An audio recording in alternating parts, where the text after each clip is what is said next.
Bam. Yeah. Love it, dude. I love that intro every time. Every time it gets me amped.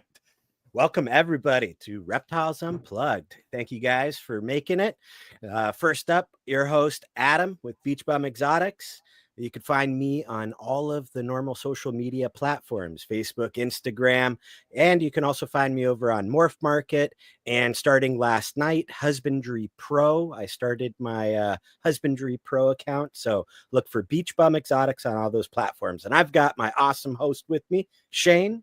Take it away, sir. I'm the awesome host. All right. My name's Shane Kelly, Small Town Exotics. You can find me on smalltownexotics.com, Patreon, Instagram, YouTube, all those cool places.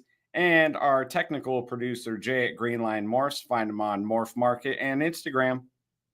Bam. Yeah.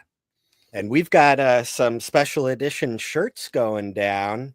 What you got yours? I like your green color, man. That's a good one. Yeah, I'm a big fan of the green these days, man. So we got the deeds, not words, and there is 2 more days to buy your shirts. The charity drive is still on, and it ends on July 4th. So hurry up, get your shirts. All the money goes to Camp Freedom, which helps disabled vets, takes them out of a clinical setting, gets them back out into the nature. They do some hunting, some hiking, all that cool stuff. Yeah. And just get them out of a clinical setting. So it ends on July 4th. So right after this show, go order a shirt. And July 4th happens to be the Fat Man and Jay's birthday, the 2 guys putting on the charity. So, I mean, what a coincidence. Yeah. And it's America's birthday. So happy birthday to America and Jay and Chris and everything. If you don't have a shirt, you've run out of all excuses to not have one. It's America's birthday. It's Jay's birthday. It's Chris's birthday. Yeah, it's got an American flag. Right? It's got an American flag. So get on over. Get yourself a Deeds Not Words shirt. Support the cause. It's amazing. And like Shane was saying, man, the 2 guys running it, it's their birthday coming up. So, you know, if anything, just throw them some love. Help it out. So, and in fact, you don't even have to buy a shirt. You could just give money to the charity too. So whatever floats your boat. Yeah, definitely. Love it. All right. Well, we've got some awesome stuff to cover tonight with our amazing guest. This isn't his first time on Reptiles Unplugged, but it is his first time on Reptiles Unplugged with Shane. So let's bring in our guest, Mr. Will, RCR. How you doing, man? How you guys doing? Doing good. Been a little while. Let's see. I went back in the catalog, and it's been like 3 years since the last time. And then you were on the show a few times before then too. So yeah, I remember that. What a blast from the past, man. That's yeah. That's it's good to see it back. It's good to see you guys doing it again. It's cool. Yeah, and I got, you know, my co-host, he kind of morphed into something different over there, changed his name.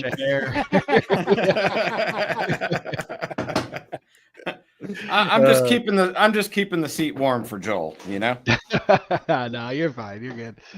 It'll be fun. Doing awesome. Hey, so I got a question for you. Since it's almost America's birthday, is Canada Day Canada's birthday? Yeah. All right. So happy birthday to Canada too, man. Like, yeah. Love it. Yep. It was yesterday. Just pretty much sat poolside most of the day. Oh, right on. Yeah, nice. Pretty fun. Just chill it. You blow up stuff as well? Some people do. Some people do, for sure. Yeah. I don't really. Yeah. Not really my thing. Oh, really? Okay. We go and watch fireworks sometimes. We didn't last night. Gotcha. You guys like have a city thing that's put on or whatever? Yeah, there's a town, I don't know, 5 miles from us that puts on like a really good fireworks show. Just nobody could operate a vehicle last night, so we couldn't go. Yeah. Hey, well, then you guys were doing it right. You know, Well, let's take care of some chat business here. Wanted to, again, thank everybody for making it, because it's going to be a good show with Will tonight. We got Bods in there. He was second. We'll give it to him first, even though Will Hellas Heat was first. We got Bods. Thank you. Got Mr. Hendo. And return your back on the family. RCR Mafia representing. Yeah. You guys have a gang sign yet? That's what I think last time you guys were I working. don't know. That's got to come soon, right? Start throwing out some gang. No, it's a mafia, bro. We don't do gang signs. We don't do gang signs. Oh, gotcha. My bad, dude. I'm out of that culture now. So Yeah, it's I don't quiet. You don't know it's there. It's just gotcha. Corey, almost party time. Yeah. Who else we got in here? Mr. J, the man. Yo, good to see you, Jay. Got BT Radicals, Mrs. Beach Bum. Are you peeps? All right. Adrian. Let's go, people. We got Ashley, Catalina Morph, Zivs Exotic. Do a few more. Bob's Balls.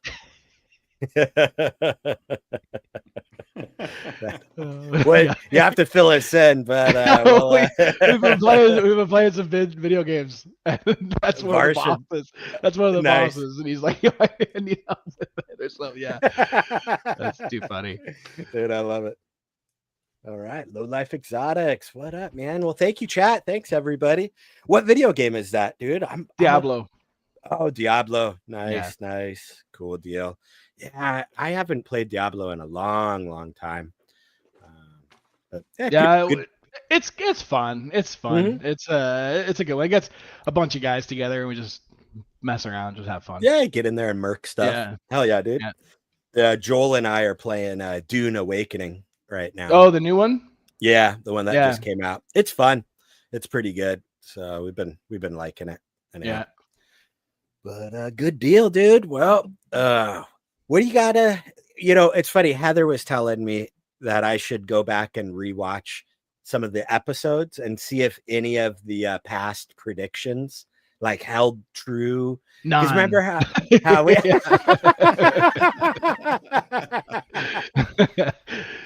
no, quite a few of it did. Did they? Yeah. Yeah, I mean, like we always kind of hit on it at a very Canadian level, though, right? We never like took it too hard in the paint on, no, this one's going to fail. It was always kind of like, this one's got room, right? And so far, Tri-Stripe was something that we spoke about a lot through quite a few of the shows.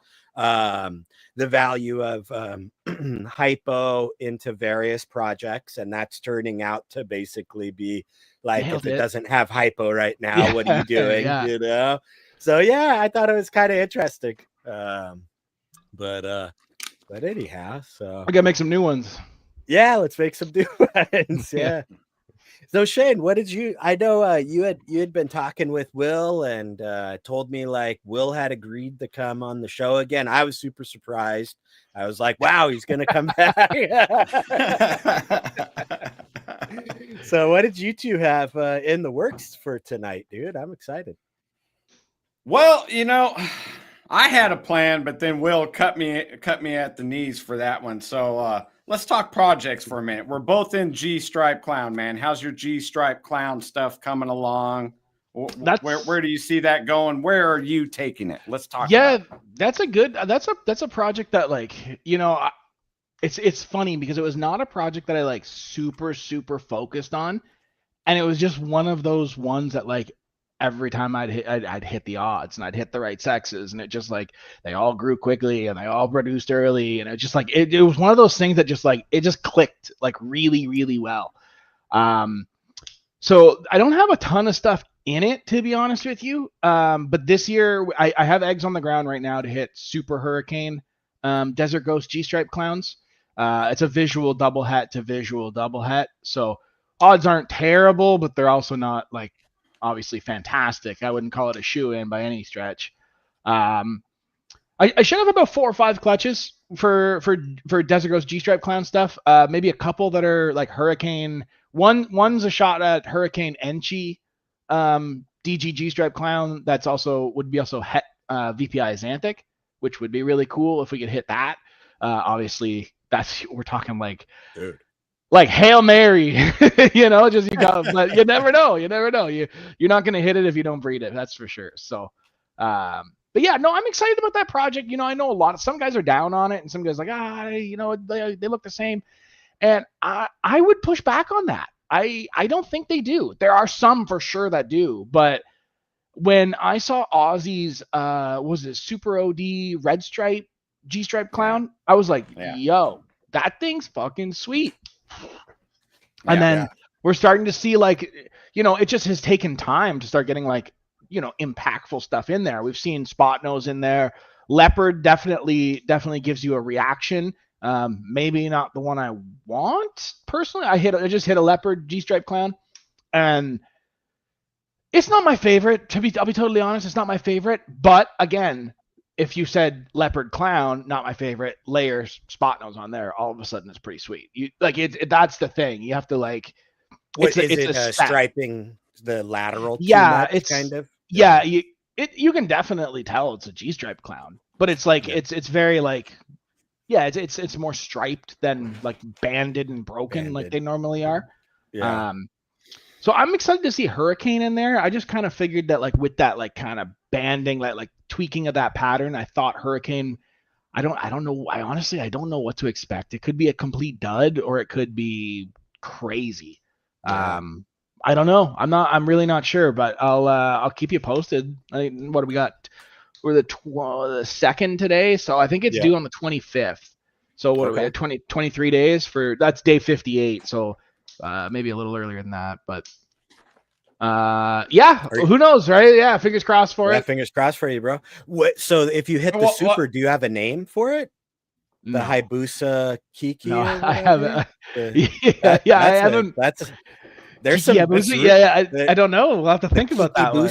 I don't know.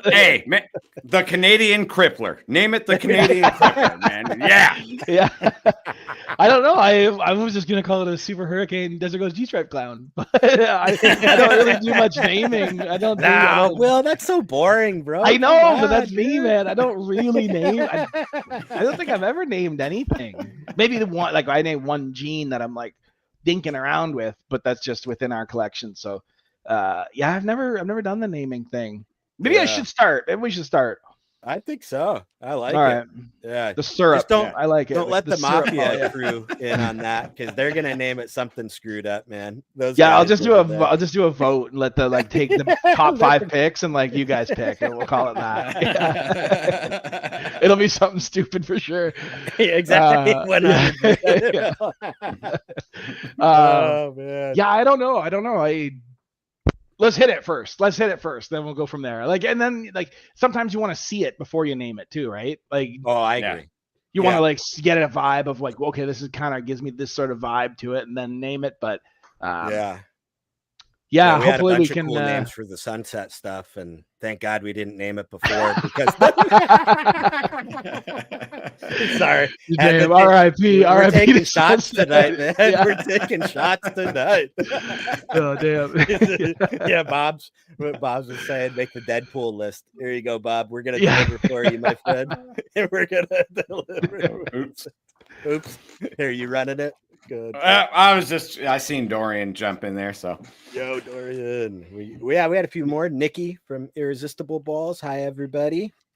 Exotic World of Geckos. What's up?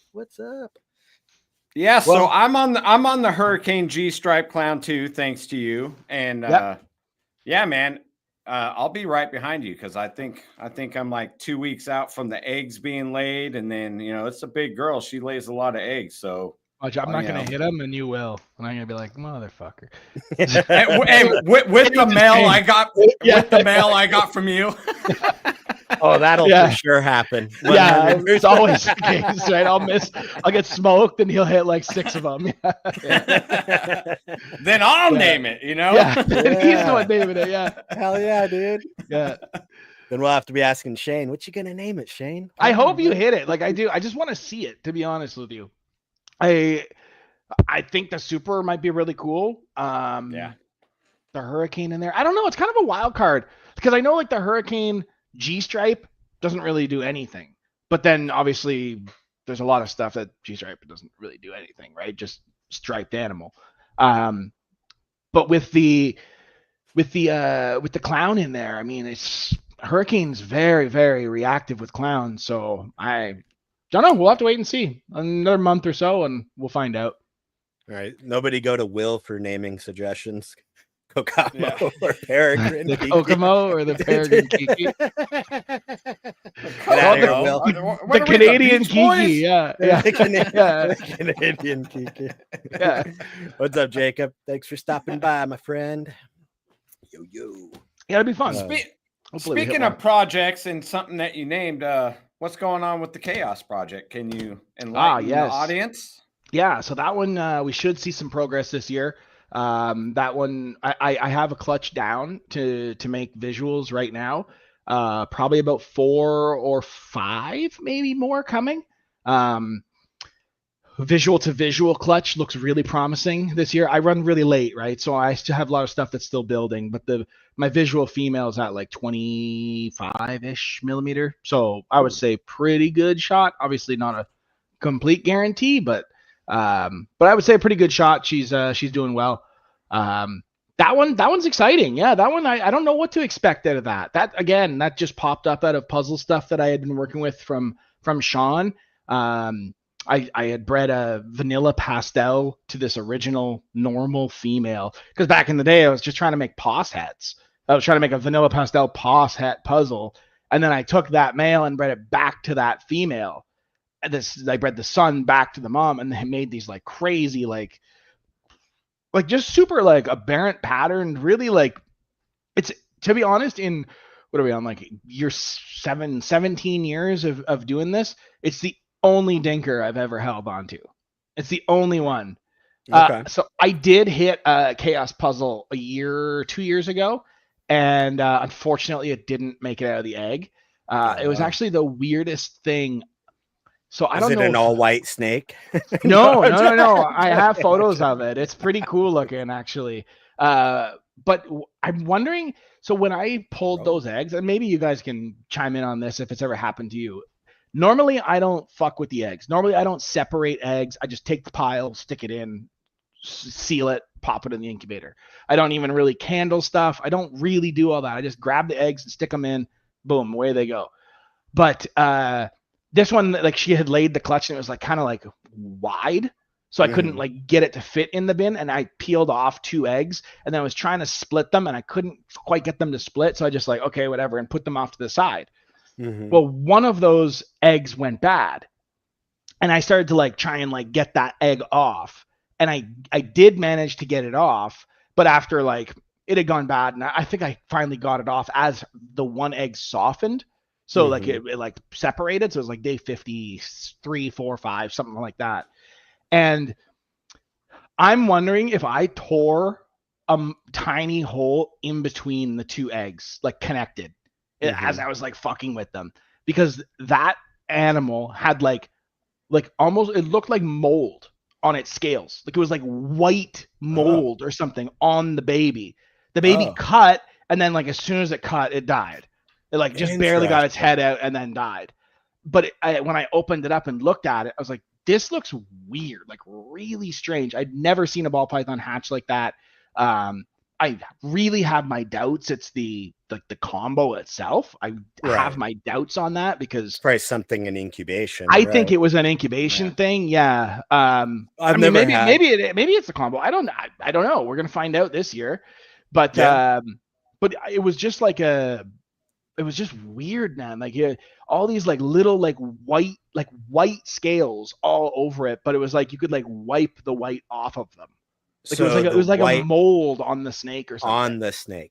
Yeah. So it was like on the scale, but it wasn't the scale. It wasn't the scale, right? You could take it. I had the dead baby, and I was like looking at it, touching it, and I was like taking paper towel and I'd wipe it. It would like smear like some of the white, and I was like, "What the fuck is that?" That definitely sounds like something in the like in the yolk sac got it right. Like, and I'm wondering if I had an egg that was attached to it go bad. But see, and I was like messing. Dude, I just wondered if I've literally punctured an egg before, like at the very beginning, separating that, and put like a little piece of tape over. Yeah, but you didn't have a a molding egg. Well, but the egg attached to it eventually did die, right? Okay. and molded, but nothing happened to the other egg. Yeah, and I mean, I've had that happen a gajillion times where like you have an egg, this moldy egg, and you take it off and it's fine. And nothing, everything else hatches fine. Yeah. It was just strange. It was just very, very strange. I don't know what it was, but yeah, weird. Yeah. So this year you said you got five chaos. Yeah, we should see some visuals this year. Yeah, so the male's het puzzle. And then I have a puzzle het chaos and a chaos het puzzle. He went to both of those girls. I guess technically all my chaos stuff is pos het puzzle. I haven't gone through and tested it at all, but it started over there, right? It started through the puzzle stuff, so I'm assuming. I mean, I just consider it all pos het. Yeah. In that original, you said, was it a male originally that it popped out of? Female. And in that female, did you see any of the other Sean special stuff in there? Like, Atari or Fluff or nothing? Nothing. Yeah. I got them pretty early. So I got like that female's like a 2000 and like, I want to say she's like a 09 female het puzzle. And then I bought a pair of hats from him kind of back. They were probably 2009s. And then I bought, I don't know, like 2 pastel puzzles and a pastel puzzle male or something, like started the project from there. And I haven't really added much puzzles since then. It's kind of just like, that was my group. And then I just kind of did it.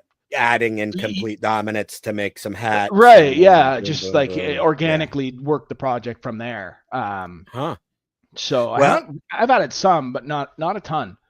Shane and I were talking about this yesterday. I mean, it's the beauty about ball pythons. We're kind of getting to that stage now where I think the species, we're going to start seeing a lot more of our own random mutations popping up in the collections. Right? I mean, what is a mutation, right? It randomly happens. Like a banana popped out of an egg at some point, right? Like you had 2 snakes that were not banana, and then an egg hatched, and that was a banana. Right? That happens. That's how these mutations occur.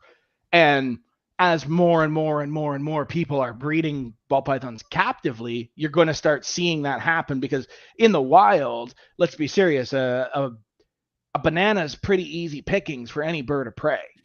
Like, oh, that's a purple snake. Like, that's easy to see, and they go and grab that as opposed to your tan and brown snake in the leaves and shit. So I think we probably will see more of that. I don't know. Sounds like bacteria, but shouldn't affect the baby at that point. Yeah, I don't know, man. Something affected it. Well, I don't know. I have pictures of it. I haven't shared any of them. I just been kind of like, I want to like hatch another one and be like, okay, that's compares to the thing I saw in the egg before, and then before there. Yeah, that makes sense. Yeah. But and then Jeremy was throwing out, he goes, if you apply peanut butter to a molded egg, it'll destroy the mold and the egg will survive. Never tried it, but you never know. Peanut butter. I don't know if he's pulling our. I feel like he's fucking with me now. With Dude, with Jeremy. I'm in there with Skippy. Chunky or smooth, or what do we use? Yeah. One has to be the all natural. Yeah. It's a smooth, not the chunky. Okay. All right. Yeah, really. That's interesting. I had never heard of that one. Yeah. But yeah. That's an interesting one. I was gonna say, I wonder if you could do anything with honey next time, because honey's an antibacterial, microbial, blah blah blah. Yeah, so. I got plenty of that. We have beehives here. We like. Oh, do you? You guys have your own bees? Oh, dude. Oh yeah, Dad's probably got 20 hives, something like that. Oh, that's right. I forgot that was your, like more than a hobby for your dad. Well, it's literally just a hobby. He does. We barely keep. We barely like take honey from them. We just enjoy having them around. It's just like the bees are dying, right? So it's just his. Yeah. He planted some. He has like a fruit tree orchard, apple orchard, and stuff like that, and they go and pollinate and do all the thing for him. So. Yeah, I'm surprised. I mean, down here, it's a little bit of a business. If you keep bees, a lot of the citrus farmers will employ you to come drop some. Bring a hive. Here. Yep. Yeah. And they'll go and do their business, and then and there's even a couple of honey places. So. Yeah, but you know, they drop the boxes right next to the road. So then when you're driving by, you just smash through all the bees and kill half of them. I'm like, why don't you put them in the center of the orchard? You know, like why You would put them think, next to right? the Yeah, road? you would think. Yeah, we've got I don't know. I'm not a beekeeper, but that's my 2 cents on it. I've got 7 hives on my place, and he's probably got 15 or so over on his place. So the Dude, 7 cool. hives I don't touch. Like he comes over and works with them. I don't. Oh, you don't have your suit? I was gonna ask for a I picture. do, but and your little misting, yeah, the little smoker, The yeah, you smoker, know, a little like, yeah. I've put it on before. It's just like I don't know, man. There's something about standing there and they're just like thousands of bees, thousands. Just you can hear them. It just feels like I shouldn't be doing this, but you know, like I should. What am I doing? Claustrophobic almost, where like you. No, it feels like I'm gonna get the shit stung out of me. Like that's what it feels like. I'm like, we're literally going into a beehive, and like, oh, like taking the things out, and there's like thousands of bees on it, and you're just kind of like, oh, this one's doing well, and I'm like, you're fucking nuts, man. Like, that's, yeah. People would call me crazy for having snakes, and then he's just fucking around with his bees. I'm like, yeah, I'm standing like 50 yards back. Like, you need anything? you want a beer? You need more smoke. More smoke. yeah, it's just not. They're cool though. They are neat. Yeah, I got plenty of honey. Holy. Well, the one year we did collect the honey, he filled like a 5-gallon pail and like, you know, those like mason jars, filled like 20 of those. It was like, we were just giving it away. Like, you want some honey here? Take some honey. No way you'd use it all. Right. Made a lot of wings. Honey garlic, just like finding a reason to use it. Just tossing wings and shit. Yeah. Just grabbing anything, dipping it in the honey. Yeah. Next. Yeah. That's hilarious. That's still pretty cool though. Yeah, it's cool little hobby. Yeah, for sure. Let's see what else from chat. They've been throwing some decent stuff in here. What was Will saying? He's always got something funny to say. Oh, I lost it. He's gonna throw some. He's about to throw some Jif on his eggs. Yeah. Yeah. There we go. Yeah. Medicated foot powder is hard to find at 2 a.m., but Jif is always in the cupboards. Yeah, that's very true. That's very true. So Will, yeah, how's the tree monitor thing going, man? Good. Like, you know, good. I was up there. You had some stuff going on, stuff hatched. Like how did that all end up? How's it progressing? That clutch that laid when you were here, or like just shortly after you guys left, got those eggs. Managed 3 were slugs. There was 2 good eggs. 1 went bad, and we did hatch 1. So I have hatched a blue tree monitor, which was pretty cool. Oh. Still got him. And we'll have to make a decision there, whether we keep it or not. But I kind of want to keep him. He doesn't like me at all, but he's growing well and he's doing great. So it's cool. It's just cool to go through the whole, like, I had that tree monitor baby since like kind of at his size now. Grew her up. She had eggs, and then I hatched this one. It was kind of cool to just go like full circle. Yeah. The next step the whole process. Yeah. And so these were I guess these are F3s.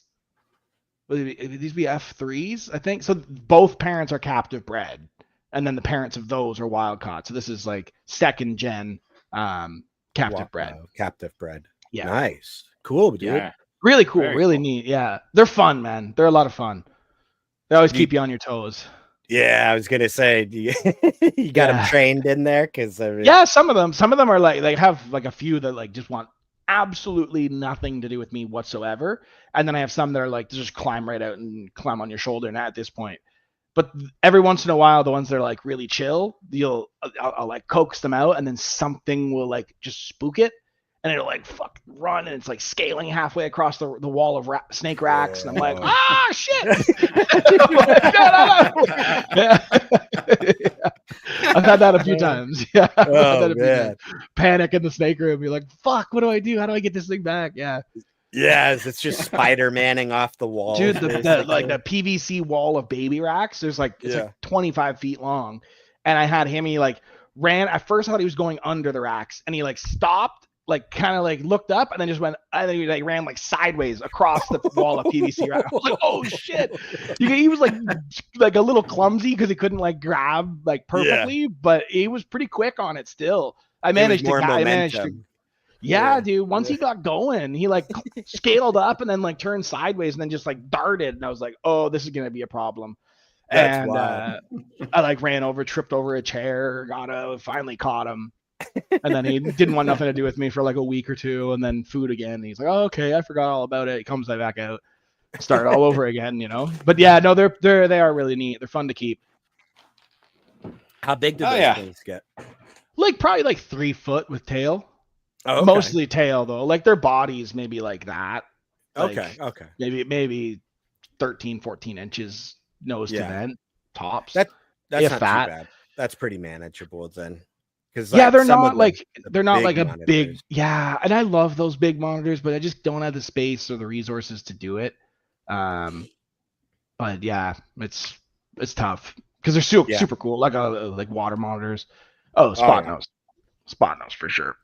So far, we got to do better. Got to read the question out loud, guys. What is your favorite Kodam incomplete gene and puzzle you've made? Spot nose. Spot nose. It just combos really well. It works in a lot. Spot nose works in a lot of stuff. So, it combos up really well in puzzle. I've made a few neat spot nose puzzle combos. I actually really like leopard too. Leopard with Enchi in puzzle. That specific like combo seems to work really well. Yeah. Should see some like some combo hurricane combo stuff this year. I hope. It won't be as big of a year for puzzle. Oddly enough, we got a lot of stuff growing. Yeah, not as much puzzle stuff. So spot nose cypress puzzle. Yeah, I'm hoping to do that with white lace this coming season. White lace cypress spot nose puzzle. That's we'll see. Yeah. We'll see. Obviously, that's a longish odds, but yeah, lace works well. It's not like it's not like spot nose, right? It doesn't like change it up. It's just brighter and cleaner. Cypress works in puzzle too. Puzzle's like one of those genes where like you have to like be very like selective about what you put into it. You can't just like throw the kitchen sink at it and be like, this is gonna work. I've seen a lot of guys do that, and then they always kind of like they get frustrated. They're like, I don't know what this doesn't work. This didn't work well, and it's like, well, if you throw the kitchen sink at pied, the same thing happens. You throw the kitchen sink at albinos or ultramels or desert ghost, even you start to wash them out. Like they start to like become puzzles. No exception there. So. Will said, "Hey, Will, I see your damn, it wasn't even like that, bro. It wasn't even like that. Dude, I was thinking that, one Will, America Will's like, oh, this and that, and well, I'm gonna make the white lace version now. I'm gonna just shut up. I'm gonna stop telling everybody what's going on. My bad, Will. I hope you hit it before me, dude. I hope you got it. You got this, dog. He said this probably has DG in high. No, it doesn't. Well, that was the obvious. It wouldn't not have those. It's quad hat too. Yeah, not even needed to be stated. No, not at all. But yeah, I think people throw too much at it. Like I think puzzle, you want to like start to like figure out, okay, like these two genes work really well. Those two genes work really well. Let's put those together. Like, but I've seen guys just like 5 gene hat puzzle, just 3 gene hat puzzle, and just like slam it together, and then you see the babies, and you're kind of like, yeah, too much. Yeah, and I think right. That's something with puzzle that we're gonna have to be a bit more selective with. There's tons of stuff that's like that too, though, right? So it's not alone. I mean, we're in the business of breeding, right? Everything little bit is like that, and on top of it, I don't think it's one of those like paper perfect genes where I can just go in a list, pick a morph, plug it into puzzle. You need to actually see the animal you're putting in, right? In my opinion, right?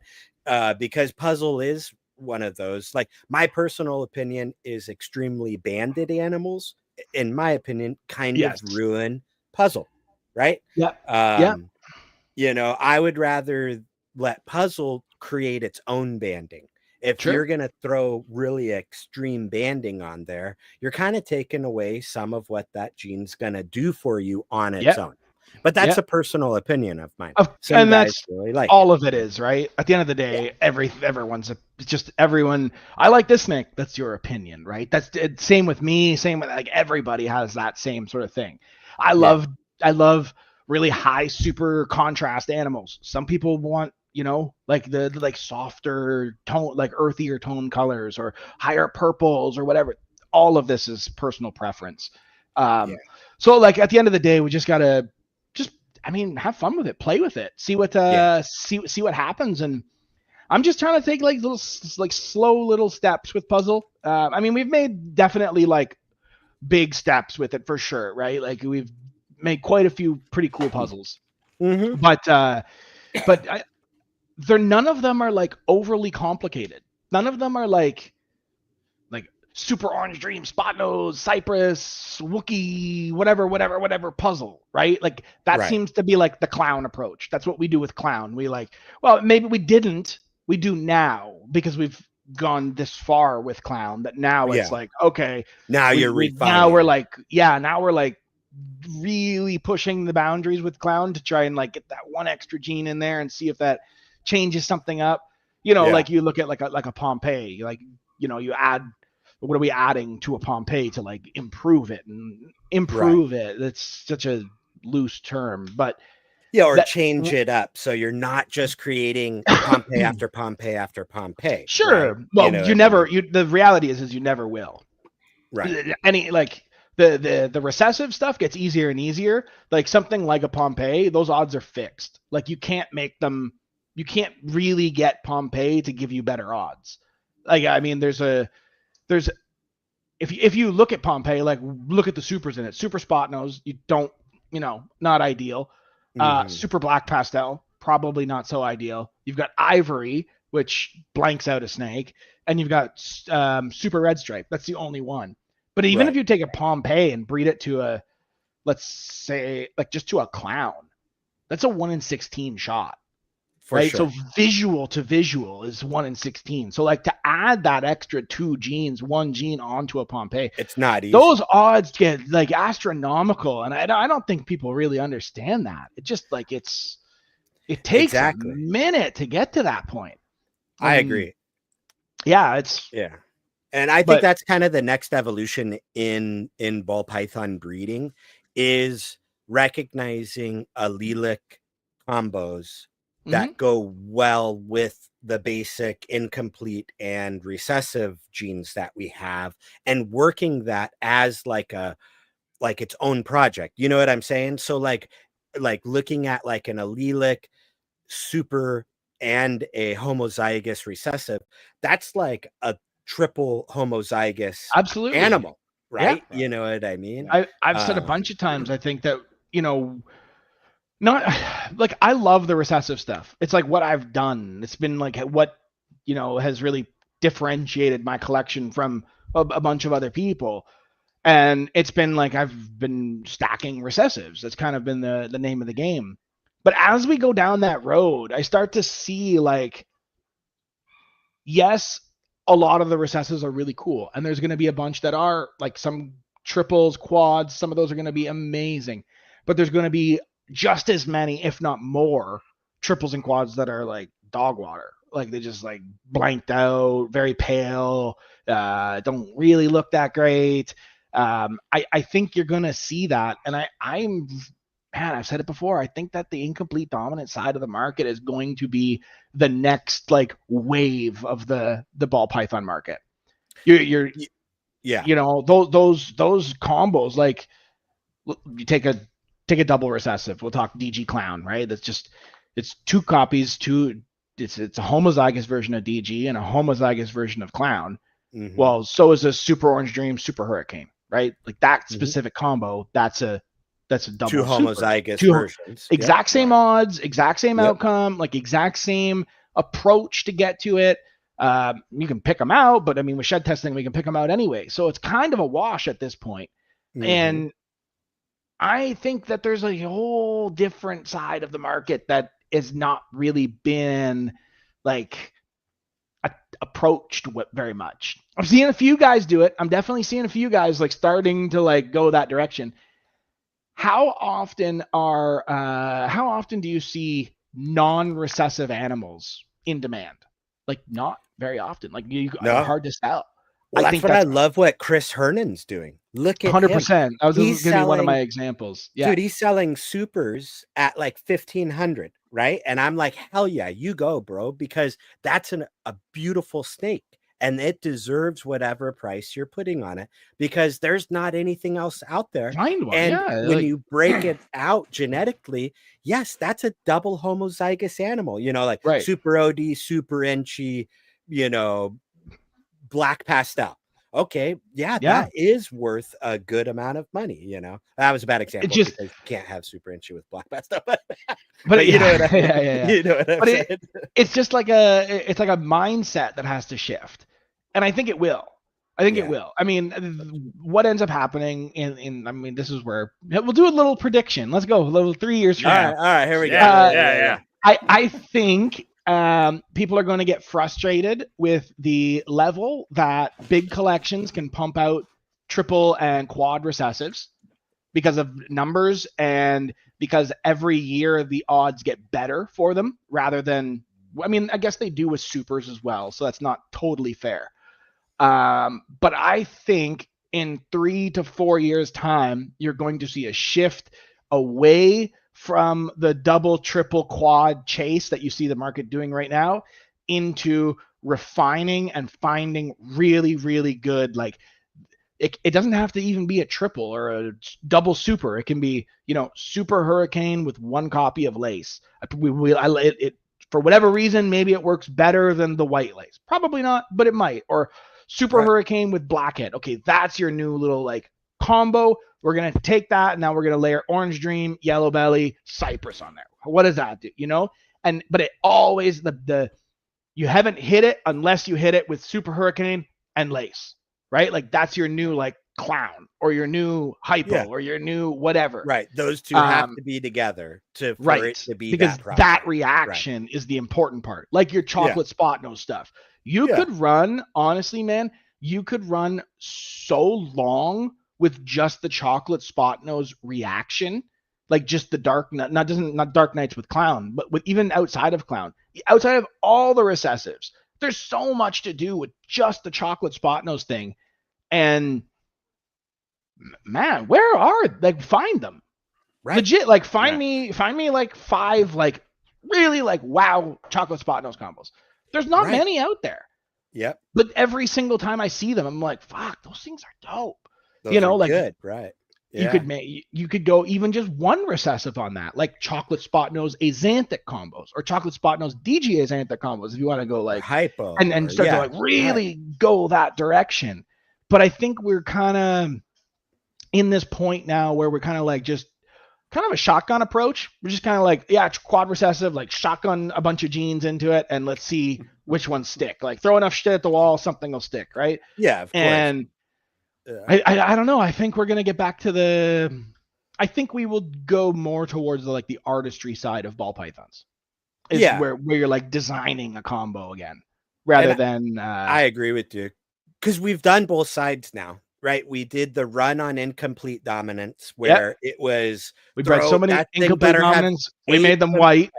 We made them all white. We're gonna do the same thing with recessives, and then we're gonna have to find some happy medium. This is where we stay. Yeah. Yeah, and I agree. There's tons of stuff out there to do. It's just I don't know if and don't get me wrong, I'm working on plenty of quads and triples and all that sort of thing, but I'm starting to do a lot more of the incomplete side of things as well. I wanted to go back to David's question really quick here because I think this is one we can kind of dissect, and it's something that I do hear often, right?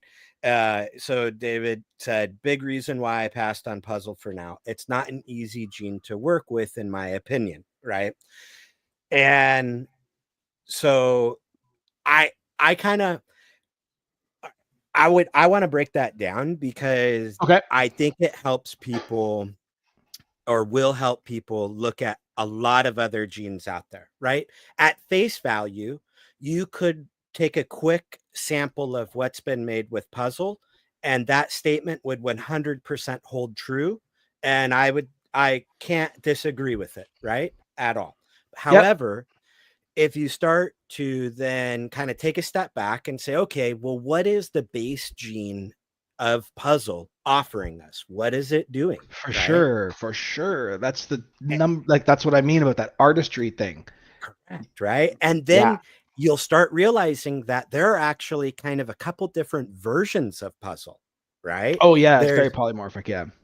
Totally polymorphic. And there's kind of like a line out there that does a lot of lateral striping together, forming of those alien heads, with a little bit of breaching over the dorsal and almost some hooking, kind of like a hurricane is giving you, you know, type of thing.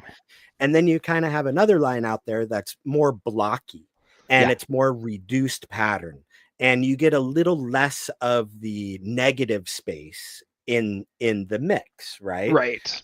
And so my challenge back to somebody that says, well, I don't want to work with it because I find it difficult, is first understand the base part of it and determine what you like out of it, and then seek genes that accentuate those types of things or offer a complete opposite version of it. Because sometimes throwing opposites together, you get crazy like things. G-stripe clown, right? Like, who would have thought that one did that? Yeah. How would you break down the question? I understand where they're coming from. You know, it's for me, that's exactly what like motivates me with puzzle, is that like that unknown. That's like, you know, I'm not really on that like level of clown where I'm making stuff that no one's seen before. Like, just my clowns aren't really there. I hit them, okay. Even a blind squirrel gets a nut once in a while, right? But I feel like I am with puzzle. Like I am with puzzle. And it was one of those genes that I like got in fairly early and just sort of did my own thing. I don't know what it's gonna do. I have enjoyed I've had lots of disappointments. I've had lots of highlights. That is like the ball python market as a whole. Like, it's going to happen. If you said, I look at puzzle right now, kind of like where clown is in like 2014, 2012 and 2013, people were saying the exact same shit about clown. Like the exact word for word. It's hard to work Jacob? with. Where's Jacob? Right? No. Don't get him involved. He'll go fucking crazy. Sorry. We gotta let the giant sleep. Sorry, go back to sleep. Go back to sleep, David. Go back to sleep. But I look at it like it was in 2014. In 2014, in 2012 and 13, I remember people telling me like, clown, you know, that's kind of just a striped animal. It's not going to do much. It's, you know, we've seen pastel clown. We have so many blackbacks. Right. What the hell, man? Right. Yeah. And then it wasn't until we started to find, and we didn't just shotgun genes in clown. Some people did, but the one guy who really put clown on his back and went for it was Justin. Yep. And, you know, at the end of the day, and surprisingly, it all started with pastel clowns, and everybody ate them up and loved them. But he started to like find those like genes that manipulated clown and like, oh, okay, hang on, this is a cool little reaction, and this. And I'd be curious, like you should get Justin on and ask him, how many duds in clown did he make? That's a great. So Shane and I have been trying to think because I do want to ask Justin back on, but I want it to be a topic because he's already been on the show a couple times, and I don't want it to be like, hey, can you tell us your origin story for the 50th time? Yeah.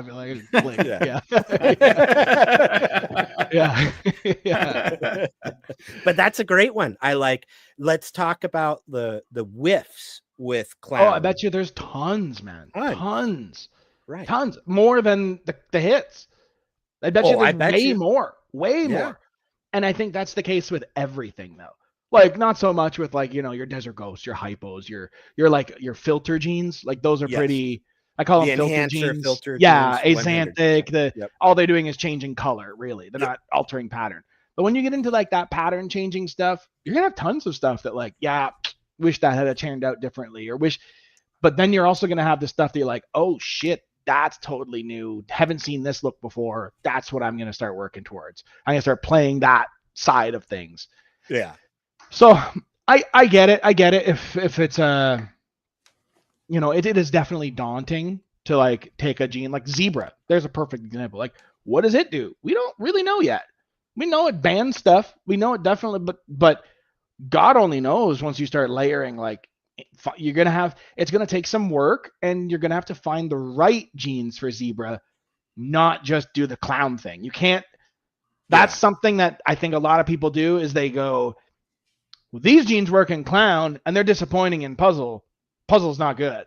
It's like we have like the market has like a clown goggles on. We judge everything with how well it works with clown, which is, I mean, if you're clown dominant collection, sure, maybe that's maybe not a terrible thing to do, because if you want to incorporate that gene and it's got to breed out to 8 million clowns, yeah, then probably you want to stay away from something like that.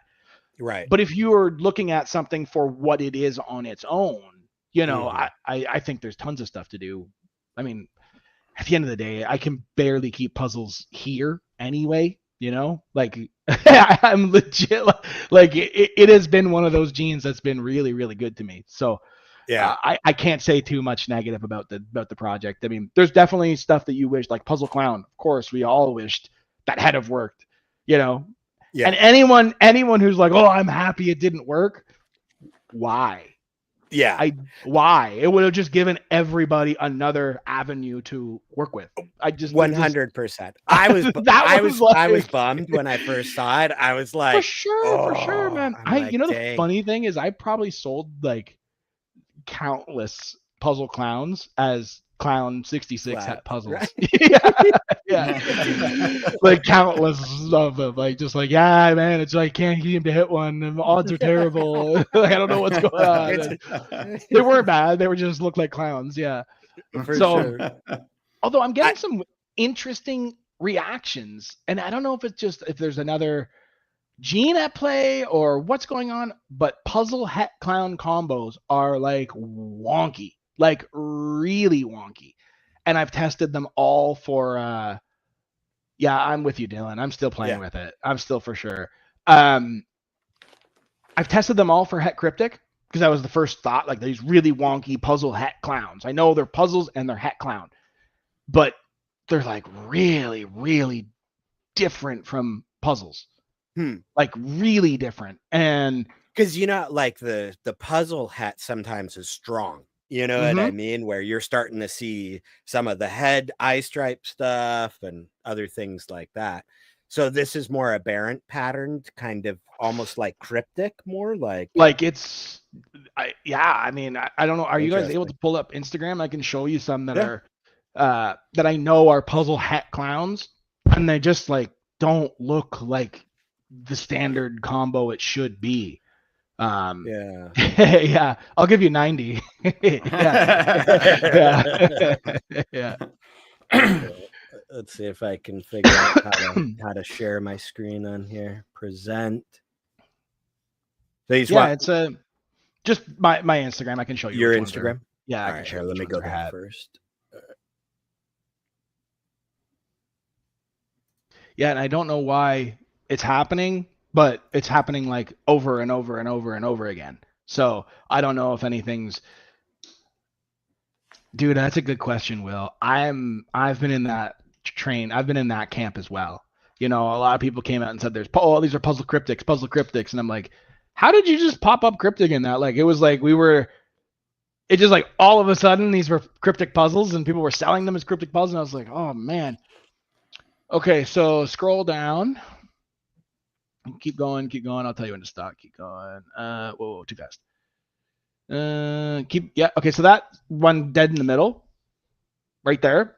That's that's a fire spot nose puzzle het clown, and that does not look like a normal fire spot nose puzzle. No, it's very, very different than what I've hatched. Pretty wonky. And I've hatched this combo plenty of times, and this one that's het clown, very different. So go back out of there. Scroll. Yeah, go a little. Okay, so that one on the bottom, the yellow one that's striped to the left. This one? That's a pastel spot nose puzzle het clown. That's all that is. Oh, really? That's all that is. But the weird thing is other people are making pastel spot nose puzzle het clowns that don't look like this. Yeah. And I've made plenty of pastel spot nose puzzles that are nowhere near. They don't even look anywhere remotely like this. Everybody was guessing this is white lace and all that. I'm like, no, man. This is just pastel spot nose puzzle. Huh. It almost looks like it has calico or something in it, the way it does the bottom by the belly. Like all of that. There nothing in there with nothing in there with that. Nothing. And then the striping almost appears like leopards in there. Like no pairing at all. None. Will's got another question. Did any of it come from Weirdo Cryptic? No, I have never got anything from I've had one female from Aussie, but none of this stuff is from that. There shouldn't be any weirdo. I have no weirdo to my knowledge in my collection whatsoever. And no daddy? No, none that I know of. Keep scrolling.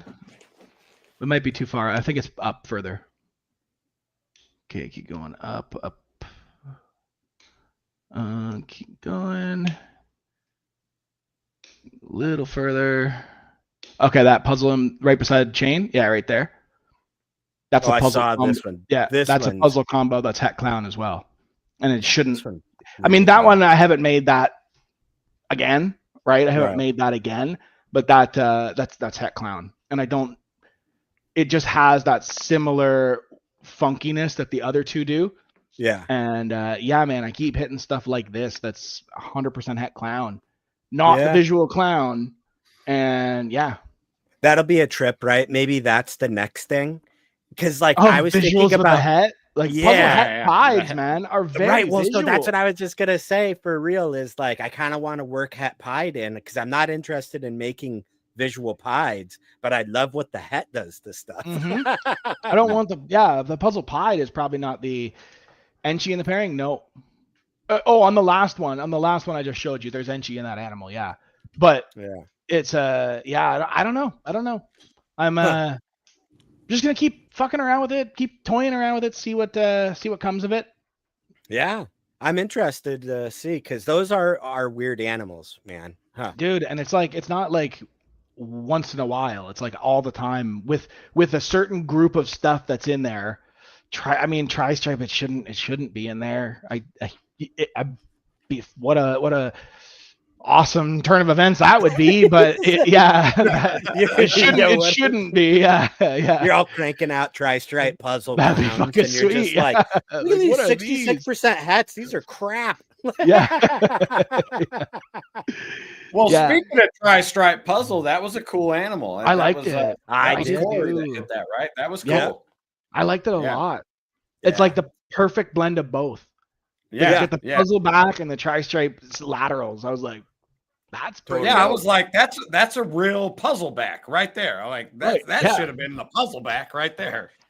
Yeah, I was so happy when I saw it because in my head, that's how I had kind of wanted it to work, where you're still going to get that nice side, strong, pronounced, and then with the crazy stuff going on the back. So, and I give this is some bullshit. Sorry, Dylan, bro. Dylan's a homie. I love Dylan. We're not crapping on the project. No, I think it's a good project. I do. I'm still with it. I'm not quitting, man. You know me. I'm gonna keep breeding the stuff and see what comes of it. What was the other thing I was gonna say about shit? Dylan just threw me off. I don't know. I lost it. Tri-stripe puzzle is what we were talking about. So tri-stripe puzzles are really cool. I thought it turned out pretty awesome. Oh, I was gonna say I have mad respect for people that go off on a limb and do that type of thing. Because that's like a pairing that a lot of people are gonna say wow, you're wasting your time. Oh, you're gonna hear a lot of waste the tri-stripe female. Yeah, or vice versa, Vice versa, puzzle female, yeah. My answer has always been why not? My animal. Why? I what the feed it. fuck do you care? Right? Yeah, I'm always No, when you see some things that are hats, but they're the double. Oh yeah. No, you're good, Oh, Dylan. You're yeah, good. yeah, You're good. yeah. Yeah. But yeah, no, Real good one. I have mad respect for people that go off on a different limb, and even if it doesn't work out, but that's part of this. You're gonna run into stuff that doesn't. It's just the name of the game. Yeah. Right. And if you're not, you're playing it way too safe. Way too safe.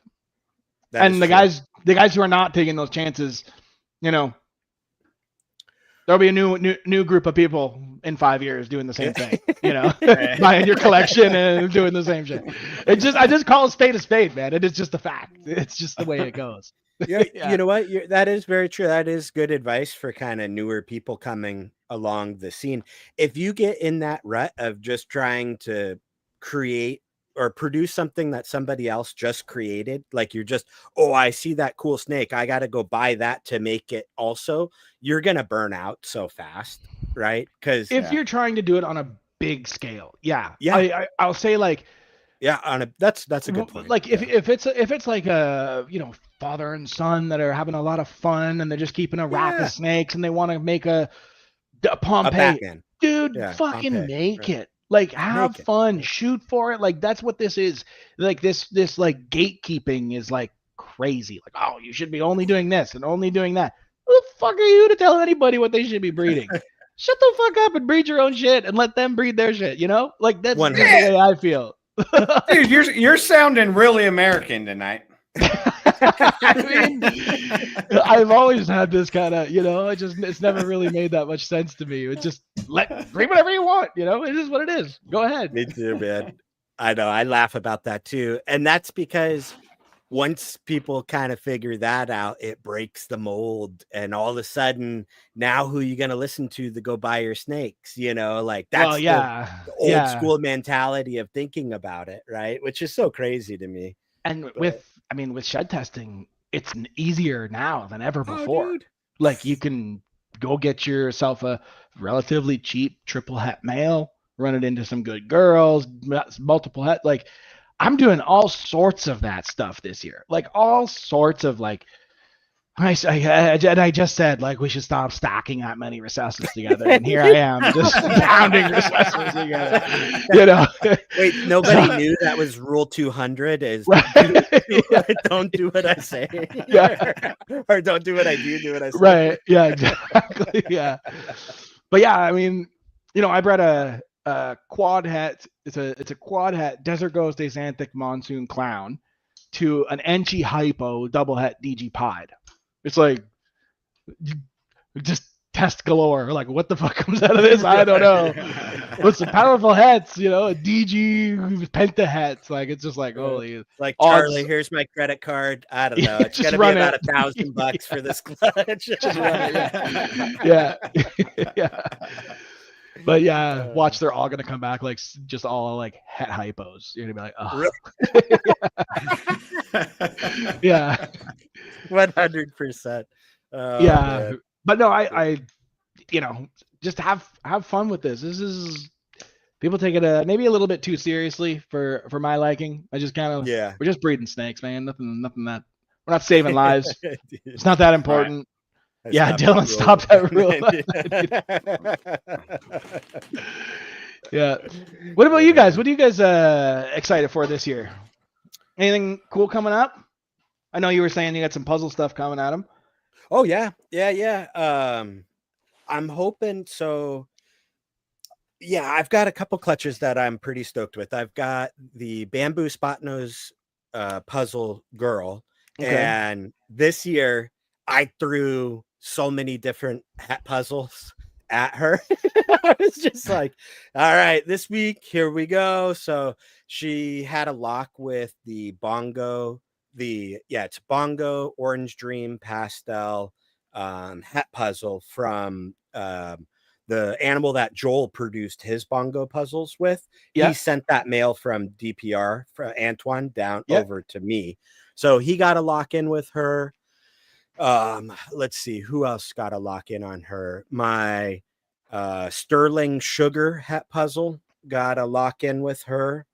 A leopard double het hypo puzzle boy got a lock in with her before he took off to a friend's place.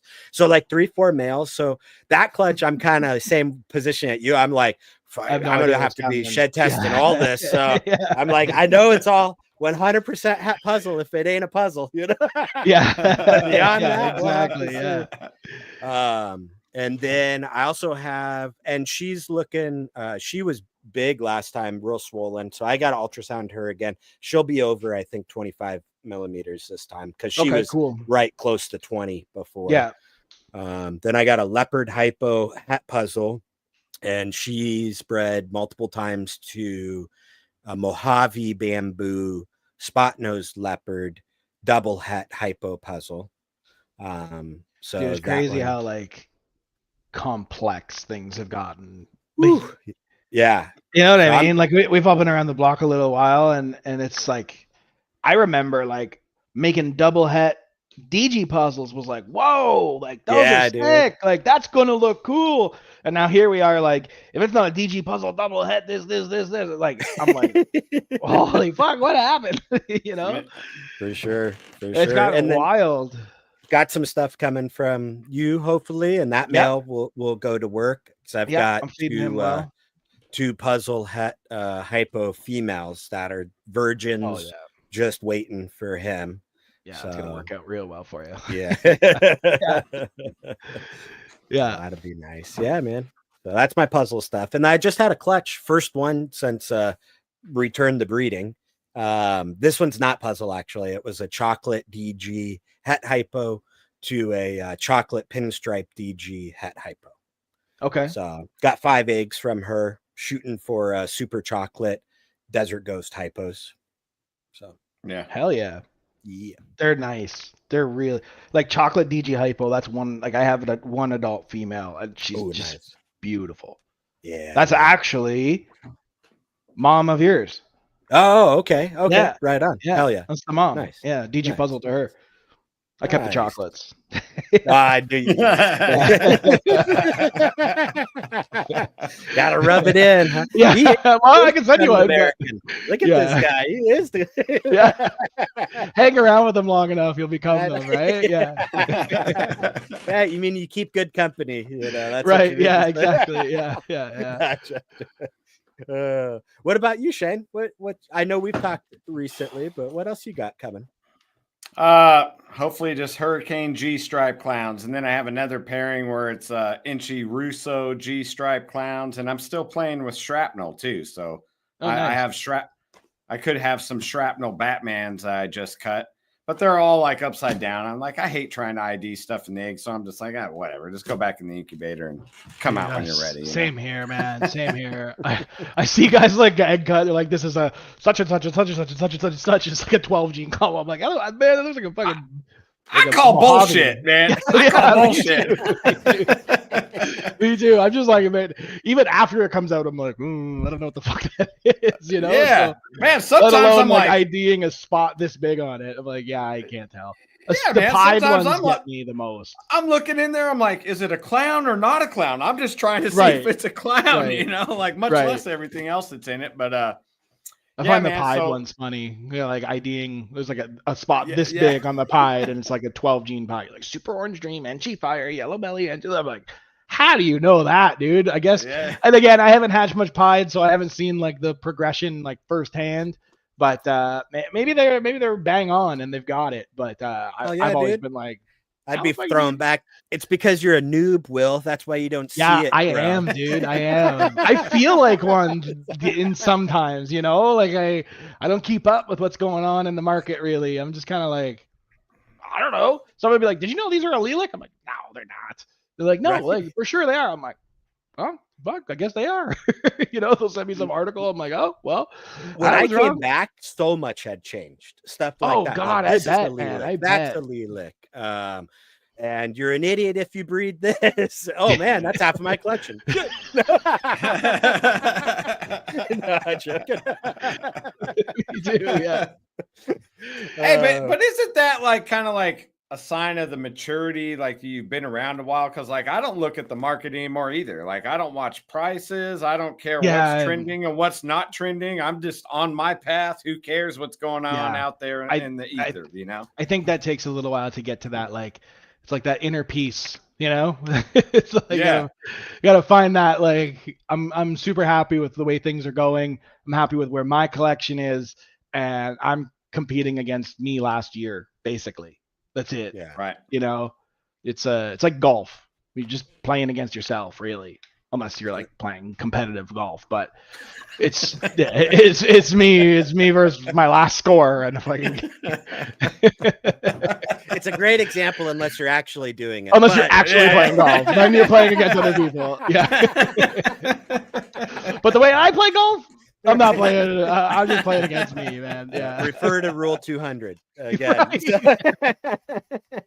Yeah, exactly. No, I'm kind of similar to Will though too, man. In the fact that like I've been diversified. I've been playing with hognose since 2019, but like I'm hognosing. I got boas growing up. I got other little side quests to keep me occupied and stuff too, man. And that keeps me sane, For sure. And just understanding that like you can't do it all, right? That part is the hard part. Is like when I first started, and even like up as short as 5 years ago, maybe I was like, I want to, get to that like 200 clutch range. I want to do like 20 clutches in each like high end project, and like that whole mindset has changed for me. I don't want that anymore. That's not what I want to do. I think I'd be really happy doing 75 clutches a year. Like really happy. I feel like I can cover ground really well in like 4 really like cover ground significantly in 4 projects that I'm really excited about.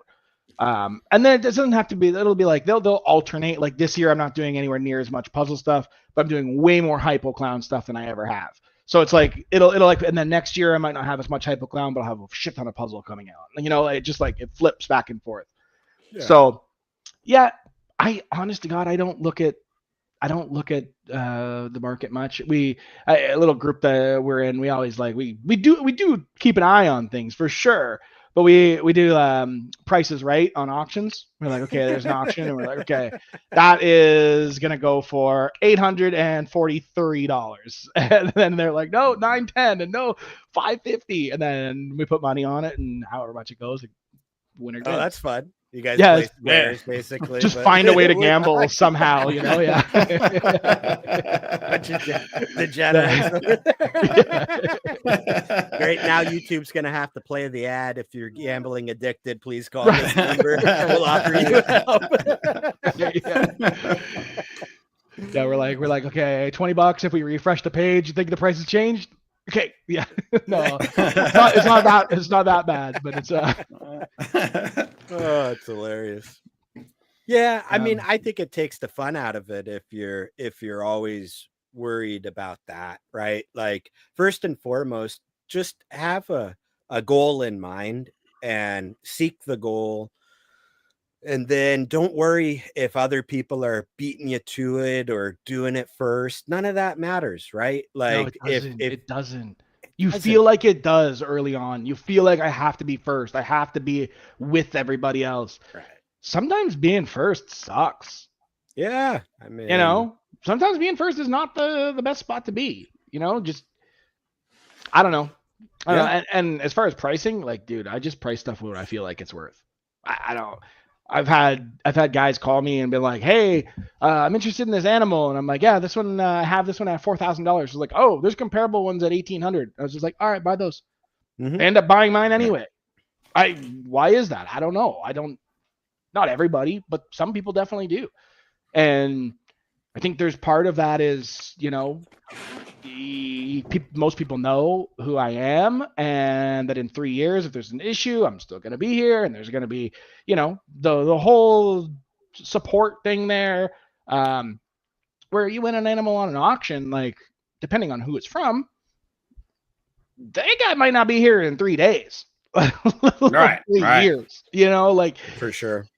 It's who knows. But yeah. again, price it with what you think it's worth or what it's worth to me. Because what something's worth to me, it may not be worth to Shane. And what something's worth to Shane, it might not be worth to you. And and what you have something valued at, I may be like, there's no way I'm paying for that. Like, it just, that animal doesn't do it for me. But it, in your collection, that animal is valuable. That animal is very valuable, right? So there is this like kind of, oh, this project's worth more than this project. Well, that project doesn't fit in my collection, so I wouldn't give you $1,000 for it. But this animal that fits perfectly in my collection, I'll pay through the nose for that because I have to have it. You know, it's so, yeah, values are silly. And I mean, it's like if somebody said, I got a bunch of Ultramels for free, I would literally say, I don't want them. I mean, man, I hope Herbert's not listening, bro. He's gonna Herbert, I'd take him, dog. I'd take him. I'd give him to you, but I'd take him. Herbert's so mad at me right now. Yeah, but if it was Monarch, hell yeah, dude, I'd get rid of some stuff, pull it in. No, I'm joking. But like, I'd make it work. Yeah. But you know, and that's the truth of it, right? Like, it is a value system based on you yourself. And it's absolutely, you know, just because Morph Market's got some price out there doesn't mean either you have to set your animals at those prices or, you know, that's the correct price. Like you just said, hey, I have an animal that's 4,000 and there's other people that are listing it for like 1,800. Well, great. Go give them $1,800, right? Mine's sure. 4K. If you would like to know why, I'm willing to have a conversation with you, right? And then that's where, you know, you get to tell them about how many years it took you to perfect a look like that. And there's lots of stuff like that. And like lots of stuff, a lot of the times animals priced at 4K, I'm totally cool keeping. You know, that's like, what I was going to say. Really honest, like it's the go away price. You know? Yeah, like you want this one. There's a reason you're messaging me about this $4,000 animal and not just like not messaging me at all and going right to that $1,800. Why are we even having this conversation? You obviously know why it's priced at that point, you know? Right. And you can't just be like crazy about it either. A lot of people will like wildly overprice stuff. And you're like, is that a super valuable snake to your collection? Maybe. Or is it like a show off price? Maybe. Or is it just like a Hail Mary? You hope some guy comes along and snags it up? Maybe. But yeah, I don't know. I just try and price stuff where I feel like it's worth and move on. Yeah, exactly. And I mean, you know, if you're going to be kind of pricing like COVID pricing, be expecting to keep most of those back as holdbacks. You're in growth mode. Yeah. You're in growth mode. Be a little realistic, you know. And it's not like some secret club out here. Start networking with networking yourself, asking those questions like, hey guys, nobody's looked at my ad for like 3-4 months. What's going on? Most guys are going to be honest with you. Well, hey, if you dropped if there was a secret club, would we tell them? No, dude, that's the number one rule of the so maybe I don't know. There is a pasta club I hear out there. You know, you can join a pasta club. So, but yeah, no, you're 100% right. I mean, there's no like cheat code to this. There's no fast track to this. This is either like realistically. To get to a certain point in the industry is either time or money, and generally a combination of both. And that's really all it comes down to. And like, obviously you have to have good husbandry and you have to, you know, don't let them go without water for 6 months and lose all your whole collection. Cause that's out there too. Like that happens. A lot of these collections, you know, I've seen lots of good collections. Like, where are they now? Where'd they go? Just into the ether. Nobody knows where they are, you know? So don't know what happened there, but like, time is definitely your friend. If you think this is going to be a quick turnaround, it's not. It's not going to be a quick thing. It's not going to be, I put 50 grand in and I'm going to make 200 in 2 years. No, stop. Like, just reevaluate your expectations.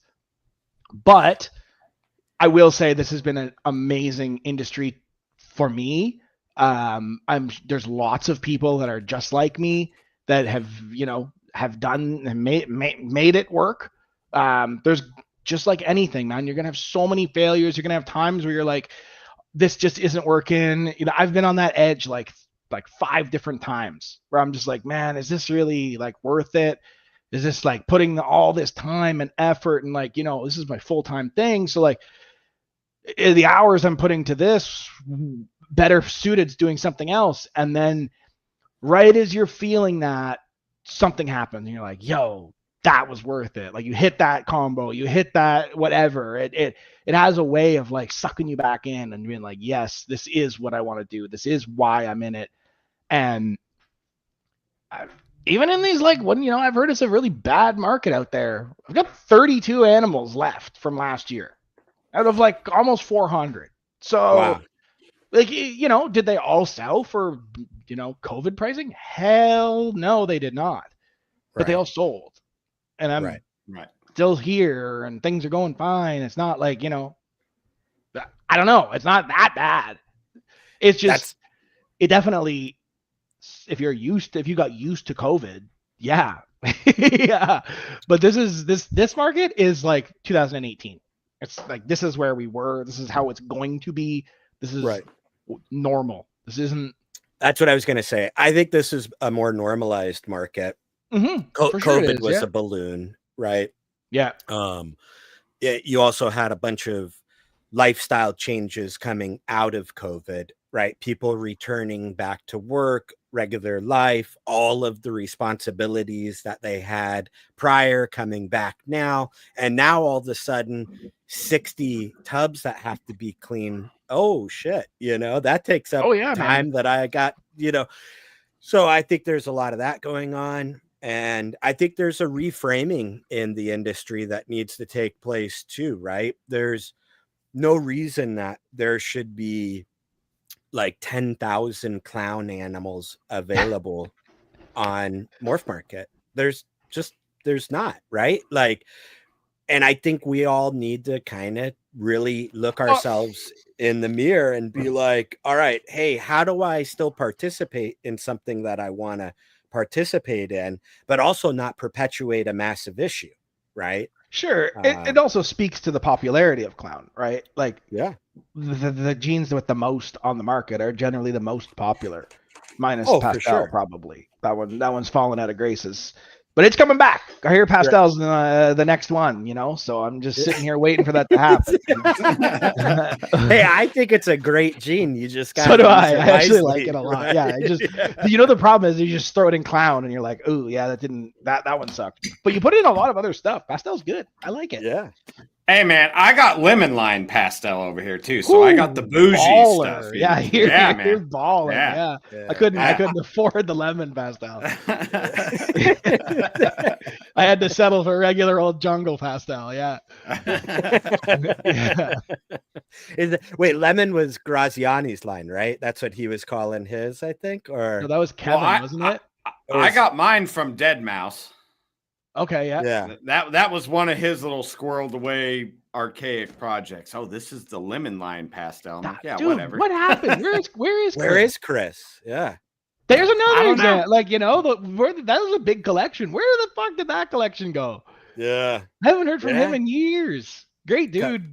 He is a good dude. Yeah. He pops in and out. So who knows? He may still have that collection running. He probably does. Yeah. He's just not participating in the social media circus that the ball python industry's turned into. Yeah, you know, I should reach out to that dude and say what's up, because he always had something interesting to say, right? He had good insight in what was going on. Like, he was always fun to talk to. He's a character. Yeah.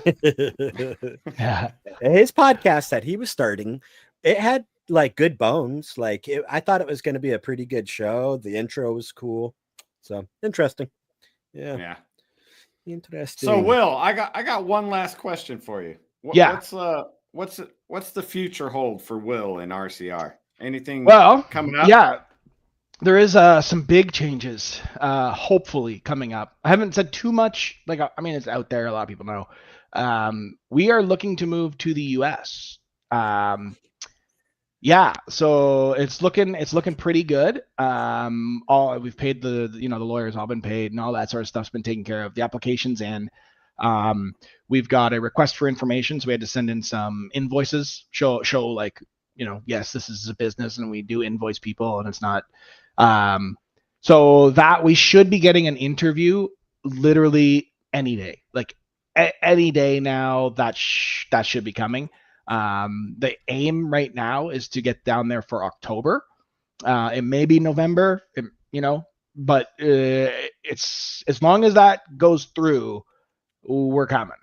Nice. And dude, I didn't know you had bougie money. You paid that $5 million free pass in? The gold card? Yeah, buddy. Yeah. What? Yeah, buddy. Yeah. That's that puzzle, bro. I just traded 2 puzzles. Yeah. No. Definitely did not do that. No, I love spreading rumors. Sorry. I was just going to push the racks over the border and climb the fence and just, I'm here. Just pushing the racks. Yeah, I could see it now. Cut the fence and just wheel some racks in. A perfect square, like ARS 37. Just an FP40, just perfect. Wheels right in. Yeah. But no, yeah. So we're that's the plan. It's so as long as it all goes well, that's why I haven't said anything, because I don't want to be like, we're coming, and then like there's a hiccup and it takes an extra time or whatever. But yeah, hopefully it all works out well, and you'll start seeing us at a lot more shows for sure. Well, if you're here in October, we have the All-American Plant and Reptile Expo in Nashville, which won't be far from you. Let me get settled. Hey, Shane wants me to load him off the truck, put him in the truck, and go to the show. No, just come up, just you, and just come up and visit. That's all I'm saying. That's doable. It wouldn't. That wouldn't be far either. So see Nashville and all that too. All at the same time. Yeah, I've been to Nashville. I don't remember much of it, but I've been. That's California and Tennessee, bro. Like we went for New Year's, and it was a bit of a mess.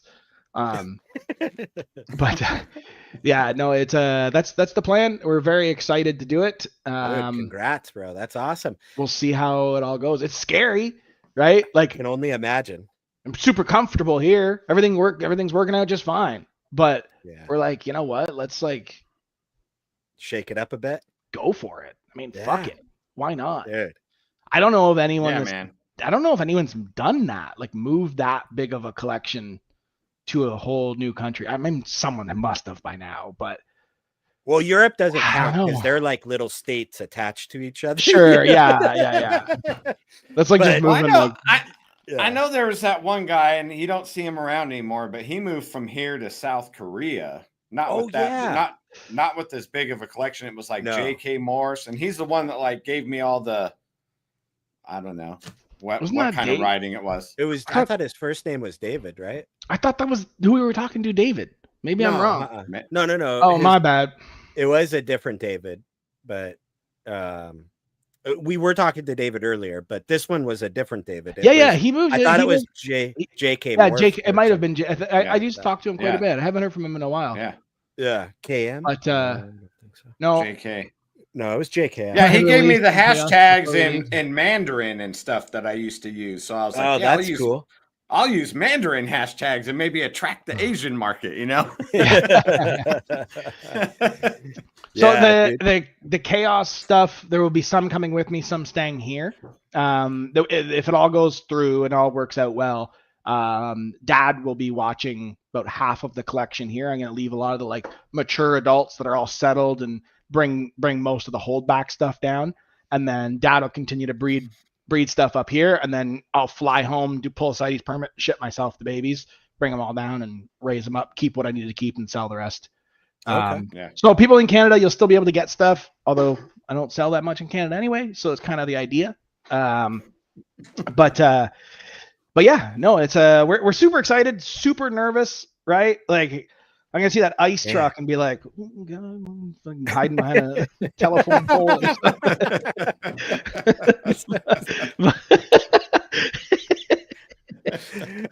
I'm such a dummy. Here I am. I thought like ice, not our immigration office. Yeah, I'm thinking, why is he Like hiding? the Is he- Ice Cube the ice man. cream Yeah, man? I'm like, is he thinking Canada's coming back for him, or what's going No. on? I'm such a Yeah, dummy. no. Well, hopefully it all works out. Yeah, it's gonna be fun. It's gonna be an adventure, right? We're not giving up Canadian citizenship. Okay. So we'd just be on a visa. And as long with the visa that we're applying for, as long as the business stays open and continues to sell to American customers, which probably will, hopefully will, or something went really wrong, then it's Keep renewable selling down indefinitely. south. You're gonna wind up Yeah, in just Mexico, bro. all of a sudden just keep pushing them south and south. Yeah. In 4 years, I'm in Panama. Yeah. Yeah.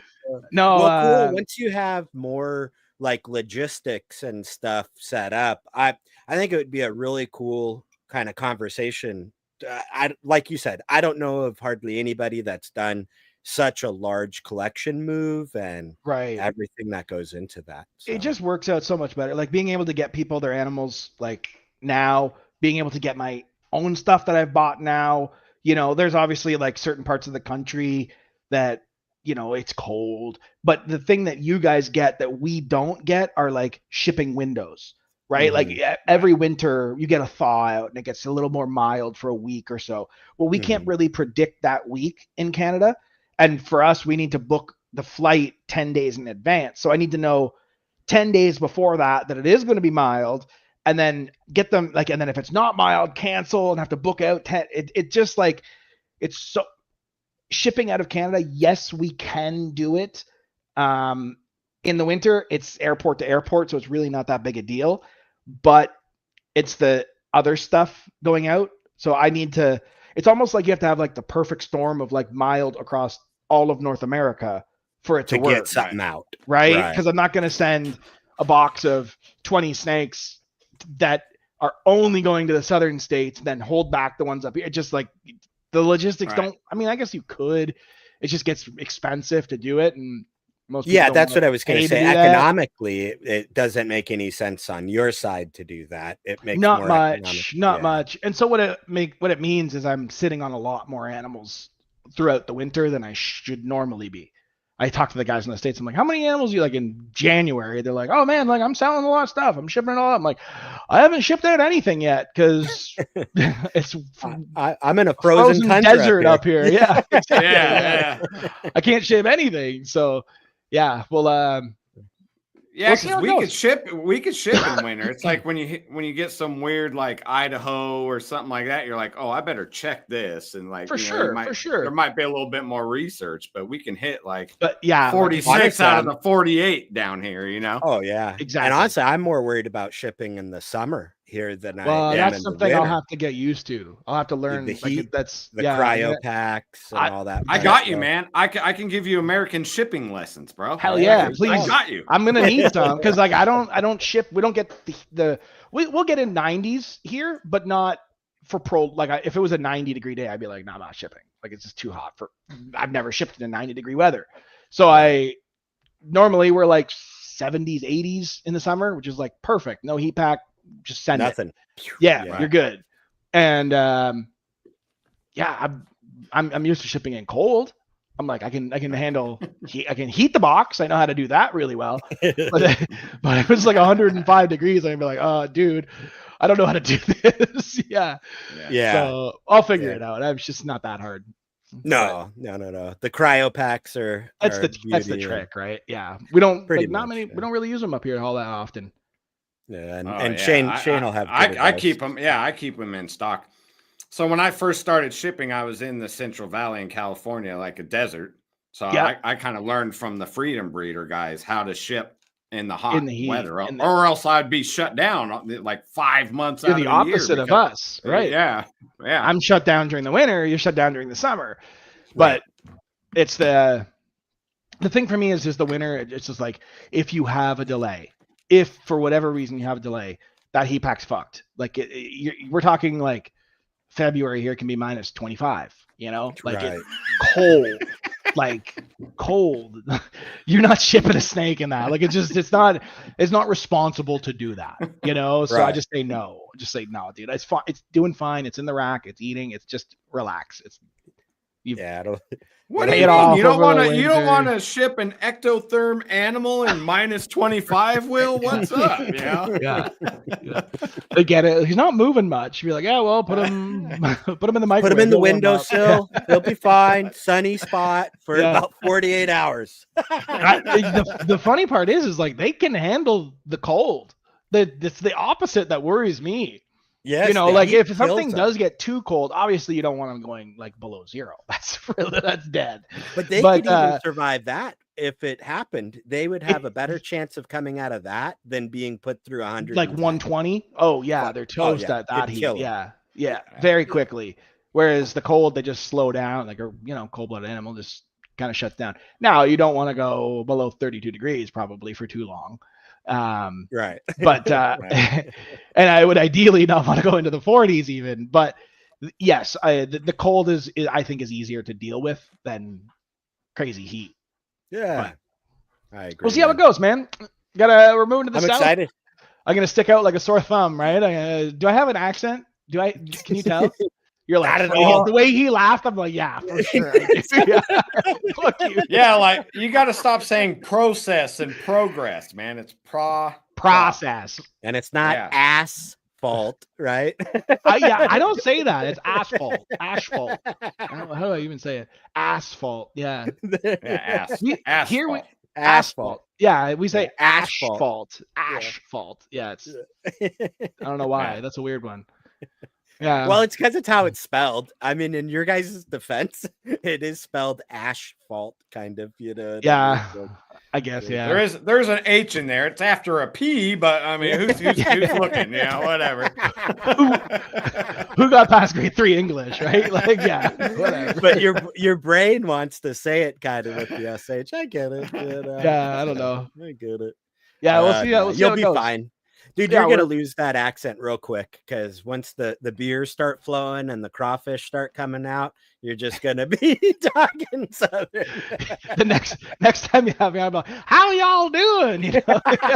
See, right there. Good job. Yeah. Good job. Hey, and I can tell you from moving to the South 4 years ago. Like when I go to work and stuff, I start talking Southern like with my coworkers. Like it'll just wear out. It'll wear on you. Yeah, it'll be interesting to see how that. He's going to be talking to the snakes. This ain't helping, Shane. Youngs want to go get something to eat. Like hell yeah, let's go. Yeah.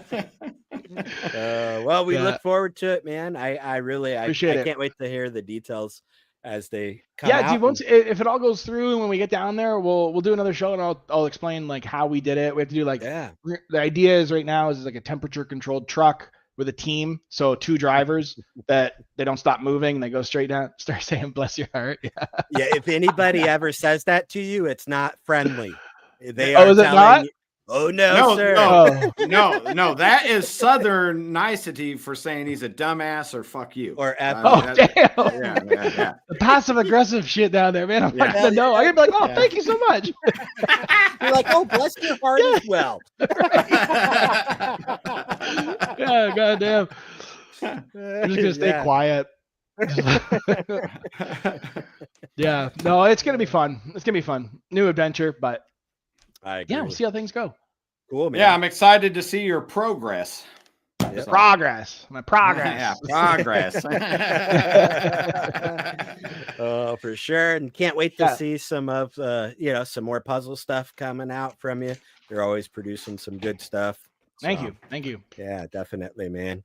Well, how do people? We should probably start wrapping up. We've been an hour 40. Holy crap! I know it flies, doesn't it? Yeah, dude, time does fly talking with you, man. So normal spiel here at the end. How do people find you and get in contact with you and all that?